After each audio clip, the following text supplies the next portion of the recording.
بسم اللہ الرحمن الرحیم۔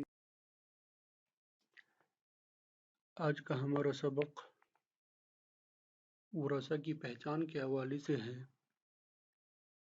جیسا کہ آپ کے علم میں ہے کہ ورثہ کی 3 قسمیں ہیں: ذوی الفروض، عصبات اور ذوی الارحام۔ ذوی الفروض ایسے ورثہ ہیں جن کے حصے قرآن پاک، احادیث مبارکہ اور اجماع امت میں مقرر ہیں، اور عصبات وہ وارث ہیں جن کے حصے مقرر نہ ہوں بلکہ ذوی الفروض نہ ہوں تو مکمل مال لیتے ہیں، اور اگر ذوی الفروض ہوں تو بقیہ مال لے لیتے ہیں۔ اور وہ ورثہ جو نہ ذوی الفروض ہوں اور نہ ہی عصبات ذوی الارحام کہلاتے ہیں۔ اب ان میں سے ہر ایک کو تفصیل وار ترتیب کے مطابق ہم بیان کریں گے۔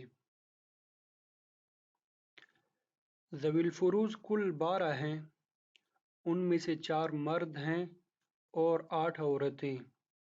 4 مرد یہ ہیں: نمبر 1 اب یعنی باپ، نمبر 2 جد صحیح یعنی دادا، نمبر 3 اخی خیفی یا اخ لأم یعنی ماں شریک بھائی، نمبر 4 زوج یعنی شوہر۔